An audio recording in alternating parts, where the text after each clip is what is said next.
Good morning, everyone.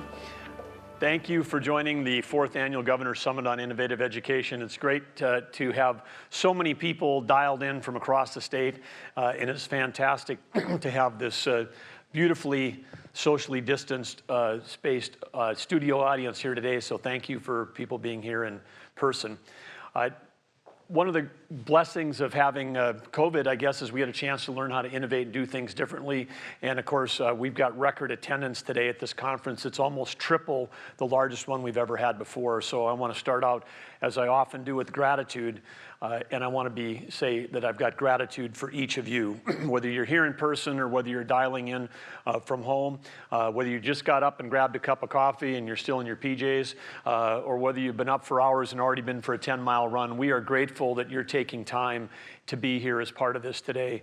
As the Superintendent Basler said in her kind introduction, we want to lead with curiosity, and part of the reason I'm grateful that you're all here today is because you're here because you care about students, and you're here because you've got curiosity. We've got an opportunity today. One of the things I'm grateful for in North Dakota is we have an opportunity for continuous learning for all of us, and today is going to be a day of learning. We've got such an incredible lineup today of national speakers, local leaders, local experts, inspirational activity that's gone on within our state. It's, to me, an exciting day. I'm jazzed, I'm pumped up. I'm going to be here the whole day, looking forward to it. There's more breakouts than you can even imagine. I'd like to be able to go to all of them. Maybe some of you are feeling that as well. But it speaks to your incredible dedication to the students, the schools, and the communities. And we've all together have got a shared interest in the best possible outcomes for the young people in our state, and giving them the widest range of opportunities so they can do that. And I think, again, today we know from the signups that we have today that there's hundreds of teachers, professional sports staffs, paraprofessionals, school counselors, administrators, school board members, elected officials. We know we've got a number of legislators that are tuning in, and some that are here in person. Thank you for your important role that you play. We've got business leaders. We know we've got parents. Parents are more engaged than ever because of what we've been through this year. And we know we have some students tuning in, and so thank you for tuning in. Community members, workforce counselor, and of course, as we highlighted at our past conferences, the importance of behavioral health specialists that are also joining in. So we want to thank all of you as we continue our critically important work of transforming education in North Dakota. We want to prepare our young people with the knowledge and with the skills and the abilities to succeed in the 21st century. The purpose statement, which some of you may be familiar with, that we adopted as part of our administration for all of state government, what we call Team ND, that includes K-12, higher education, and every cabinet agency in the state, is a simple 6 words, and it's about empower people, improve lives, and inspire success. And when I think about those 6 words, empowering people, improving lives, and inspiring success, I'm thinking that's why many of you went into the field of education, because this is what drew you to it. You were inspired by some teacher, as I was, that touched my lives, and you said, this is what I want to do. I want to go make a difference in people's lives. So today, that's what this is all about, the Summit on Innovative Education. It's not, yes, there's going to be components about technology, and yes, there's going to be new methods and new approaches, and yes, we have to talk about funding formulas, but at the end of the day, all of us that come together in a unique way in North Dakota, and we're so fortunate, again, when we think about the K-12 Coordinating Council, which our legislature created, which brings together in North Dakota school leaders, school board members, teachers, legislators, the executive branch, our head of DPI, brings us all together around the table. And this is so unique. When I listen to other governors around the country right now as they're battling COVID, in addition to battling COVID, they're having battles about education. Here in North Dakota, we're set up for success. We're set up to coordinate. We're set up to be able to work together for the benefit of our children. And our world is drastically different than the world we knew just 6 months ago. And you're a big part of our success so far. The first positive case in North Dakota was identified on March 11th of COVID-19. We did not know what we know now. We did not know the extent of the challenges that we were going to face or what our nation was going to face. But we took quick action. That was a Wednesday when we heard the first case. Thursday morning, we had a press conference. Friday, some of the schools were closed across the state. That Sunday night, we made a very difficult decision, never before in the history of the state, to shut all the schools because of the potential of a pandemic. At higher ed, many were on spring break and schools weren't in session. But that set North Dakota, helped set North Dakota up for success from a managing and us getting through the spring with very low caseload. And then what did everybody in education do? Some states, when schools closed, that was it. But in North Dakota, people rallied. 175 districts created distance learning plans, had them in, had them approved. And after losing the tool we all rely on so much, which is the buildings, in which we sometimes think of schools, that the building is the school itself. But the school is all of you. The school is the interaction between the teacher and the students. And some people said it was impossible, but by April 1st, we had delivered all of those plans. And I know, again, talking to other governors, other states and communities suspended learning for the rest of the year. North Dakota schools and educators delivered an incredible activity, because we had 121,000 students, and we went for several months of instructional time. And so that works out to actually be millions of days of student days in terms of the actual time that was taught. So we know so much more about distance learning than we did this last spring already. And it's an opportunity for us as adults to take that learning and say, if we have to use it again, how can we make it even better? We know that the challenges of the past year have put an unprecedented demand on educators, on staff, administrators, and on parents. And I want to say your commitment to your students to ensure North Dakota children continue to have an opportunity to grow was really remarkable. And one thing we also saw in this whole thing was that parents that had their kids at home and were helping them have a much greater understanding and empathy for the difficult and challenging and important role of teachers. And I've talked to many teachers who, when they were videoing into their students' homes, have more empathy about the challenges that those students were facing in their home life. So again, another blessing here perhaps is that we've got an opportunity to have better understanding of what's going on both in school and at home, and both of those places are important to learning. When we let go of things, that we believe to be true, we give ourselves a space to re-examine the way things have been done and test new ideas and approaches. We talk about this in our administration about humility, which is that there's two forms of humility. And this one form of humility is understanding that we are not the smartest person in the room. We can always learn from anyone, no matter what their place or station is in life. We can learn from their experiences. And the second form of humility is literally having to let go of things that we believe to be true. And many of us that grew up in traditional education, we've invested in it, we've spent billions on buildings. For us to have that, the idea that the building was ripped away from us was such an unsettling thing as adults, because for our entire lives we felt if we didn't have a building, we couldn't teach. If we didn't have a classroom, if we couldn't put students in a spot, we couldn't teach. But across the state, school districts and leaders and teachers proved to us that they could navigate and innovate, and I can't think of a better example to show our children than what we showed them this spring collectively by saying, when you've got a problem in front of you, figure out a way, a solution to work through it. But again, going forward, we have an opportunity for North Dakota to lead the nation. And I've said it before, and I'll keep saying it. I truly believe that here in North Dakota, we can have the best education system in the world. And the way we're going to achieve that is through the humility to understand that things that we believed we have to let go of. We have to embrace innovation. We have to let go of our old habits. And we have to create a system that hasn't been created before, one that serves our students and helps prepare them for today. Our experiences this spring have laid bare even more of the challenges that we face and more of the potential opportunity. And we've got an opportunity to transform. I was looking at this slide last night and I saw that the word unity is actually inside of opportunity. And I think, again, in North Dakota, we have unity. We have a common purpose focused on the students, and we have an opportunity to really transform. And inside of transform is the word form, and we can form, new coalitions, new approaches, and new ideas. And today is all about that. And technology is just a piece. It's a tool. We know that learning occurs between a teacher and a student, but if we can equip those teachers with the very best of technology, we can overcome pandemics, we can overcome distance, we can overcome the idea that all students have to learn at the same rate, at the same time, at the same pace, in the same room. We can let go of these things. And then we talk about technology, it helps us rethink how we can deliver education across 3 dimensions: space, place, and time. In space, we know now that students can receive information anywhere, anytime, on any device, and technology can help bridge the geographical divides. In terms of place, we know now that teaching goes beyond the classroom, that students can get into the real world and have immersive experiences they can explore, they can discover, and they can solve real-world problems, like many of them do when they're engaged in CTE programs.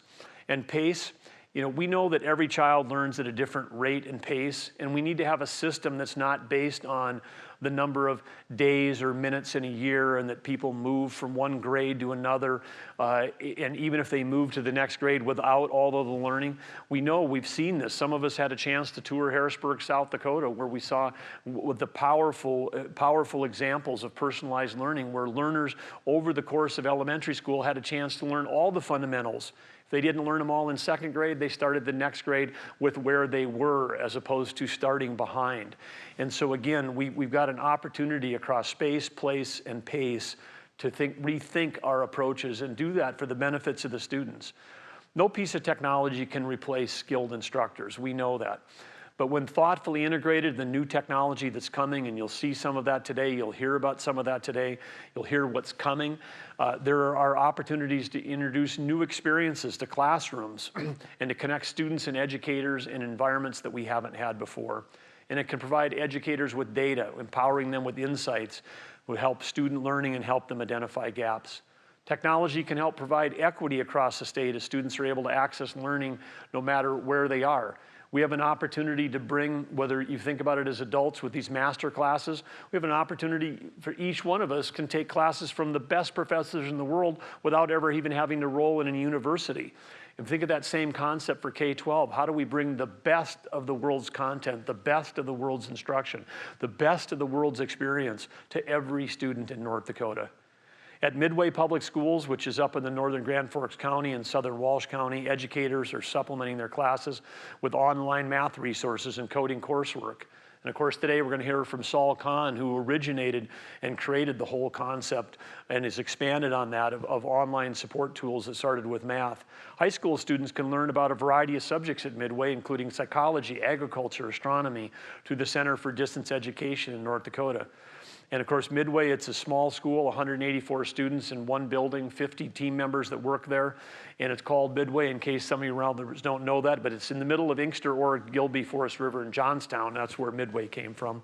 It's been around for a long time, one of the early successes of consolidating schools.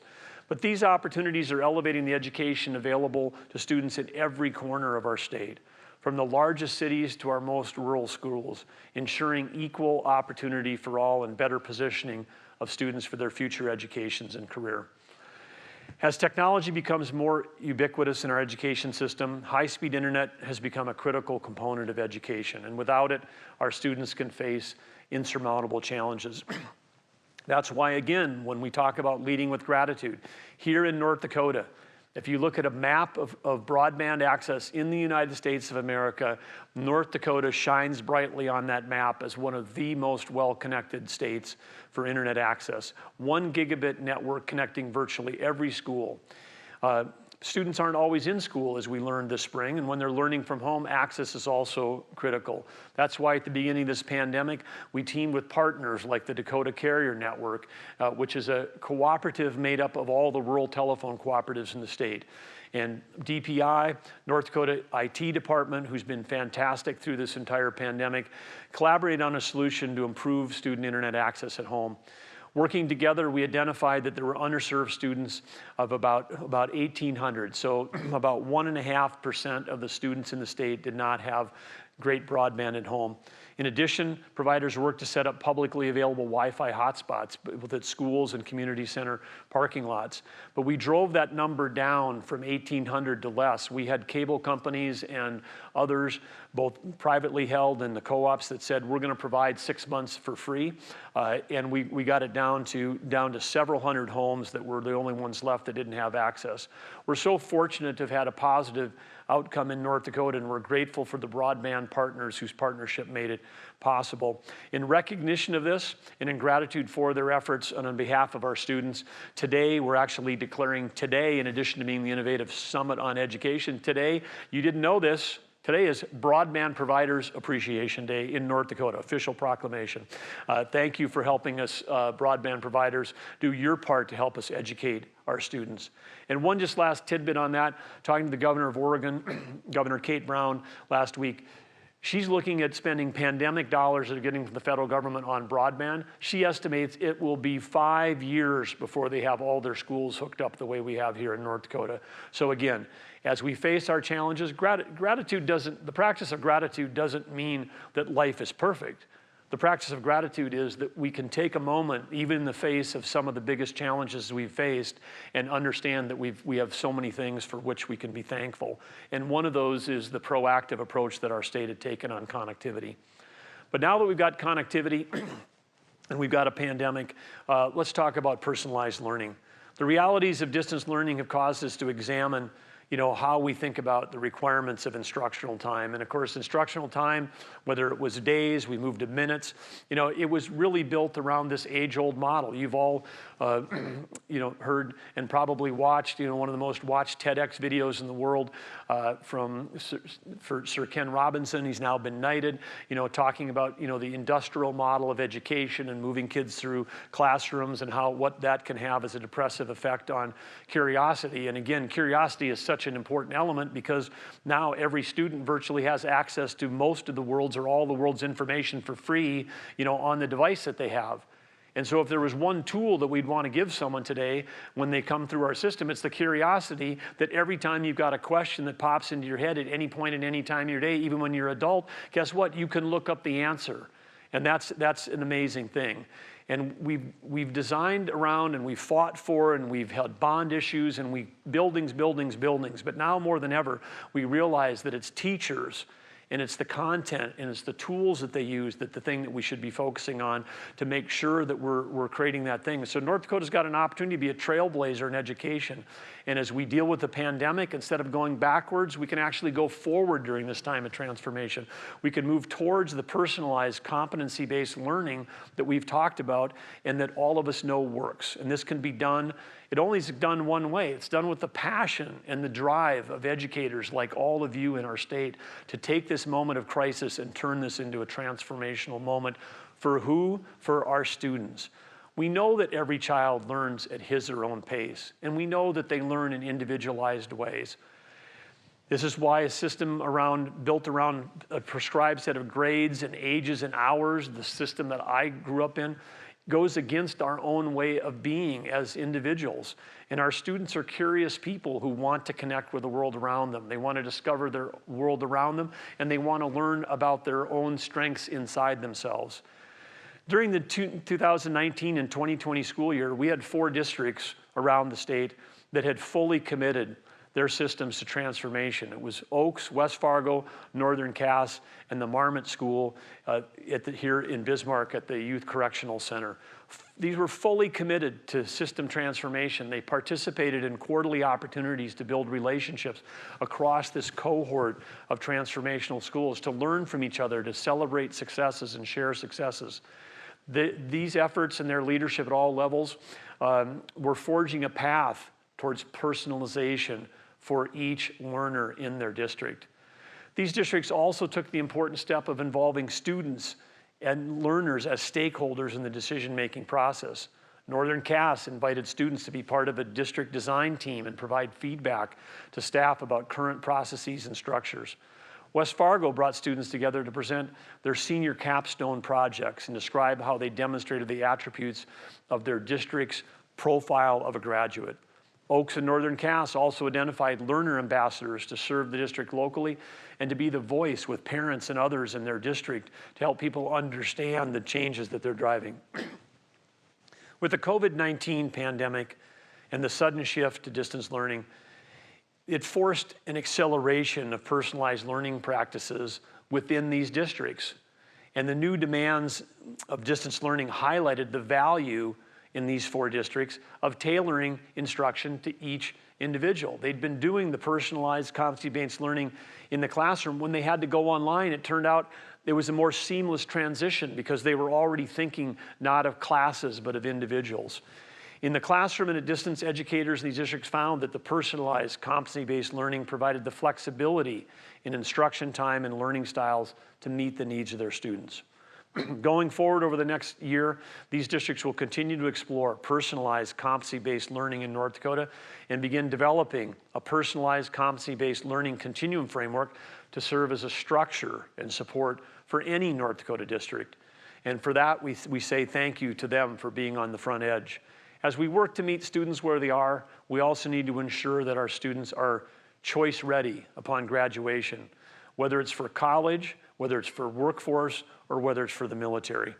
Students graduating from high school need to be ready to make the right choice for their future. And when the choice is workforce, we have an opportunity to empower them with knowledge, skills, and ability for success. And again, culturally, there may have been a thought, oh, you've got to go to college, you've got to go to college, you've got to go to college. We know that today that what was the promise of college 20 and 30 or 40 years ago doesn't exist today. We know that higher education business models are being completely blown up by the pandemic. The weaknesses in those models are being exposed. Tuition is being dropped. The campus experience has been put on hold in many places. This is, puts, I think, in some ways even more pressure on K-12 that we have got to have choice-ready students. And if a student wants to go into a career, that's not a loss. That's not a, oh, gee, you failed because you didn't make it into college. Because guess what? If you take a career today in many of the tech companies with a certification, do you know what's going to happen? You're not going to be stuck in some dead-end, tech or career tech job. You're going to be working for a company who will pay for your college so that you're not buried with college debt as the $1.5 trillion of college debt that exists in our country. So again, we as educators, we as parents, all of us has to rethink the signals that we're sending to young people to set them on a path for success in their life. And they're not mutually exclusive. You can go into the military will pay for your college. You go into career and tech, those companies will pay for your college. Going to college and ending up with a pile of debt is not necessarily the primo choice, but many of our systems are built around how do we help students do well on college entrance exams. There is more than that in life, and we need to understand that. We need to think about those students today and how we can help them and set them up for success. In this past year, in 2019, there was 25,000 high school students enrolled in at least one CTE course in North Dakota. Additionally, of those that graduated in recent years and were participating in higher education in North Dakota, there's over 10,450 students that were taking post-secondary CTE programs. When you've got integrated real-world experiences, students can gain skills and perspectives to help shape their future. They can find out what they love and what they don't love. This can start with a career awareness as young learners recognize the various roles within the community. When we were out doing the Main Street Initiative work around the state, we'd meet with the adults and they would tell us what was great about their community. They'd tell us what was going on in terms of activities that people could do that were over age 21. They'd tell us about all the great companies in town. Then we'd meet with high school students and the junior high kids and say, tell us about your community. And they would say, there's nothing to do here. And sometimes there wasn't much to do if you're under age 21. We've got to solve this gap of interest of how do we create, community experiences for people under age 21. And we also have to expose our students to what's going on in the community in terms of workforce and careers, whether it's agronomy or whether it's energy or whether it's science and technology. There's students growing up in our communities that do not understand all the leading edge jobs that we have right here in our state. And so again, this career exploration needs to start very early. At Bismarck Public Schools, they have designed the Bismarck Public Schools Innovative Pathways program to create more graduation options for Bismarck Public School students based on the individual's needs, goals, and interests. While designing a customized piece of furniture, students will use math skills alongside a construction design, all while communicating with the client and collaborating with peers to build a product that meets the client. Why is that important? Because these might be a student that says, I'm no good in math, but you can't build custom furniture without understanding math. And so this part of this curriculum, they'll meet their math requirements doing part of the CTE. The integration of different disciplines is what we all need to be successful in the real world. And Bismarck Public Schools is building this into the curriculum. Collaborative approach drives the design of each individual learning plans. Students and parents, alongside teachers, administrators, and partners, work together to create a pathway that's unique to each student. Students have a choice of earning credits through online classes, face-to-face experiences, co-ops, seminars, or on-the-job training. This program upends the current model of seat time and required coursework. Instead, it elevates the necessary skills and knowledge needed to move into the next steps of their life journey, whether it's workforce, post-secondary, or military. Rather than using a standardized approach to course completion, this option allows students to present evidence and artifacts to show where they have accomplished fundamental skills and knowledge to demonstrate proficiency. And as we work together with students with the world-class education, we need to ensure that we're providing them with the relevant skills for the success in the 21st century. This is so obvious to me. I toured the Career Academy, and of course you know the Career Academy here in Bismarck is a great model which we need to copy across the state. There's great progress that's happening. Dickinson's moving forward, Cass County's moving forward. There's discussions going on up in the oil patch. We've got to keep driving on these integrated models between K-12 and higher ed, particularly our two-year schools, in driving this. When I was touring the Career Academy, it would have been the fall of freshman year. There were students in the room. I'm talking to the professor in the room. It's October. I look over, I see two young people that look very young. He said, yes, they graduated from high school last year. And he said, but when they graduated from Bismarck Public Schools, they already had the first year of their associate degree completed. So now they're going to graduate from college with a degree in just 1 year. And I said, well, what are their career opportunities? They were in the power management program. He said, those two already have jobs.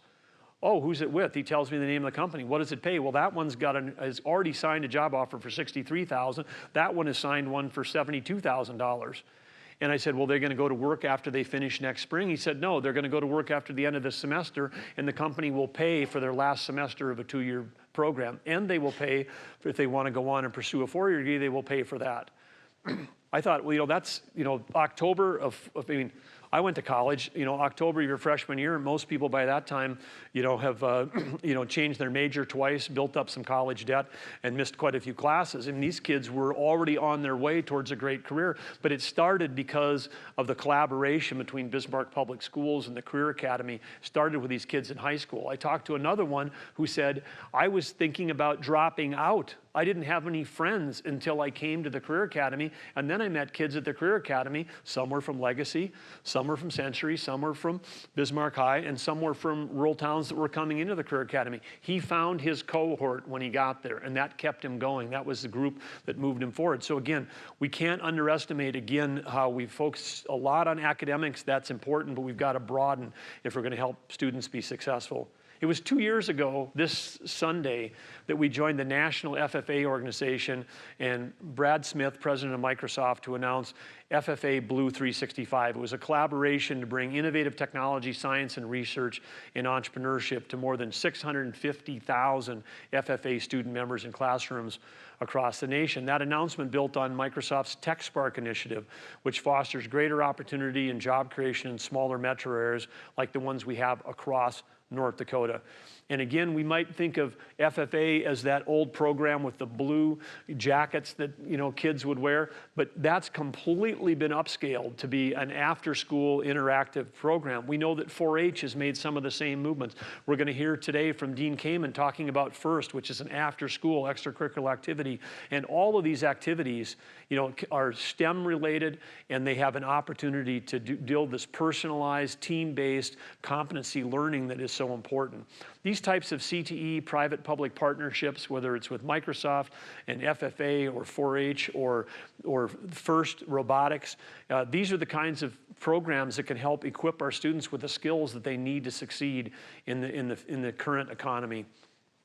Technology and cyber have always had a place in every industry in today's world. And today in North Dakota, with our K-20W initiative, we're preparing our students for a future and again, positioning our state to be an industry leader. The K-20 initiative, which I'm sure many of you are familiar with, unites 40 public and private partners under the goal of, again, 6 words: every student, every school, cyber educated. It's a bold initiative, probably unlike any in the country. It's meant to ensure that students have the skill to, no matter what field they go in, no matter what the job, they're going to have an understanding of information technology and the importance of cybersecurity for their own personal data, for their families, and for how they interact throughout their lives. By 2023, there's a predicted shortage of 3 million cybersecurity professionals worldwide. That number was a pre-pandemic number. I'm guessing that number is already low. This rapidly growing field is constantly in the need of additional talent. And nationwide, there's over 670,000 open computing jobs, but less than 72,000 graduates annually. So only about 10% of that is being filled, through our college programs, which is why there's going to be an explosion of certificate programs where you can get the skills you need in 10 to 12 weeks as opposed to 4 years. In North Dakota alone, there are close to 600 open computing jobs. They represent over $40 million in annual salaries. And yet across all of our 11 universities, we only had 152 degrees last year in computer science. And sadly, and I'd say tragically within that, only 9% of those 152 in 2018 were female, which is, again, puts an onus on all of us and all the programs to make sure that even as early as elementary school, we're not culturally deciding who is good at math and who isn't.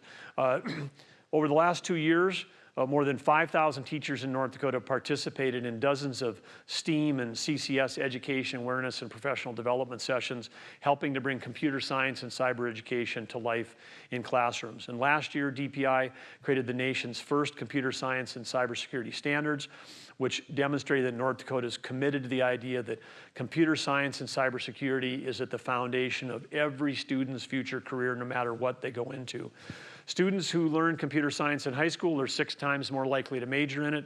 Women are 10 times more likely to major in it if they've had some exposure in high school. We've got a number of strategic alliances, whether it's at Code.org, the SANS Institute, National Center for Women in IT, Palo Alto Networks, the Microsoft Teals and TechSpark, Girls Who Code. These have all resulted in hundreds of thousands of dollars in equipment, training, and in-kind contributions. And all of this has led to increased computer science and cybersecurity education, particularly among our female students, because we can, again, lead in that here in North Dakota. STEAM, or science, technology, engineering, arts, and math, are the foundation of the education that our students need. They inspire a love of lifelong learning, a spirit of curiosity, and a growth mindset that will benefit every learner through life. In a world where technology is changing in every industry, we can help students succeed by including computer science skills that are increasingly imperative in a global digital technology. Again, the collaboration of this can be easily seen here in North Dakota through, again, the Bismarck Career Academy. We've talked about that, but with collaboration between the local school district, higher education, and local businesses, we've helped students find their passion and career. And today, the districts across the state are charging ahead on these kinds of collaborations, and we appreciate them doing this. As we prepare for students for careers that have not been invented yet, the need for tools for critical thinking, creativity, and problem solving, and the career academies can provide. But we've got an opportunity to lead in so many different ways, driving positive change, creating a system that leverages technology to meet students where they are and prepare them for future success. And we've got an opportunity to inspire lifelong learners. But for us to do that, we need to have a growth mindset. And I want to just talk about that, to set you up with a challenge for today. Some of you have all read the work by Carol Dweck. She's written a number of books, PhD from Stanford, and she's got study after study after study. So this is not a theory. These are proven by social and scientific studies. There are two broad ways that we can approach learning. And if we have a fixed mindset when we're presented with a new challenge, we might approach it and say, hey, I'm just going to wait for things to get back to normal. I'm just going to wait till we get back in our buildings. I'm going to wait till I get back in my homeroom. I'm just going to wait till things are the way they were, and I'm just going to stick to what I know. And all this new stuff, this new technology, I can't do it. It's too much for me. And by the way, I'm frustrated. I don't persevere. I give up. I don't like receiving feedback. I know that doesn't match any of you because you're taking a day and a beautiful day in the summer to come here and learn. If you're here, you have a growth mindset. You've dialed in and are spending time here today because you've said, I can develop my abilities. You can say challenges help me grow. Feedback, when I get feedback from my peers, from my students, from my principal, from my superintendent, or if you're a superintendent and you get feedback from a school board, then that's constructive. That's constructive. And then also is that effort is necessary. Effort is good. And so we know that this has been hard. We know people have had to work harder. We know that people have put in more hours than they ever have. Guess what? Effort is good. Guess what? All the effort that all of you put in this spring to deliver education to 120,000 school kids across the state was good. That was goodness. It was good for us. It exercised muscles. It exercised skill sets. And so again, the growth mindset, as I challenge everybody today is, if you signed up and you're here, you have a growth mindset, try to get your growth mindset on hyperdrive today. Okay, just like, hey, I am going to take it all in. I'm going to learn. I'm going to have the humility to say what I knew in the past doesn't work. I'm going to try to get new things. And so that's the challenge that I have for all of you. But again, we're so grateful for all the families that helped facilitate distance learning. Some of you are educators, also had kids at home. You had the double challenge. You were trying to teach and you were dealing with kids. And that level of family involvement is what we need, of course, to drive successful experiences for students. And the transformation education has got to support our families and our students. As we prepare today for a day of inspiration, as I said, we challenge you to be engaged, to be invested in your learning. And by the end of the day, I have one more challenge. I want you to take one takeaway. I'm not asking you to do 3 or 5 or 10. One thing, write it down in big bold print, write it down, put the date by it and say, this is one thing I'm going to take away from today that I'm going to do differently. If you want to do a second and third one, you're probably all overachievers, that's cool.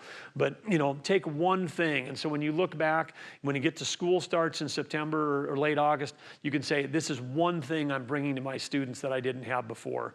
And one of the best ways to stay accountable, of course, is to share that. Tell a friend or a peer that this is the one goal you're taking away from the Innovation Conference this year, or post it on social media if you're really bold, but tell a colleague, a friend, a family member, have them be your accountability buddy to say, hey, did you do that one thing? Did you change coming out of this? This model of school has been so flipped on its head the last several months like never before. We've all gone through something that we couldn't have imagined. But how do you personally take this disruption as an opportunity to reinvent yourself? What are the things that you can stop doing? We all had a chance to stop and reflect on our lives and say, maybe there's a better way. What are the things that from education that we can start doing? How can we accept change and see new paths forward? And I want to say again, close with where I began, which is with gratitude, because I'm so grateful for all of you joining us here today. We're looking forward to learning together. We've got an amazing set of speakers, and we know that we have an opportunity to grow together. Thank you. Grateful for all you do. Thanks for tuning in. Let's have a fantastic day. And remember the challenge. Thank you.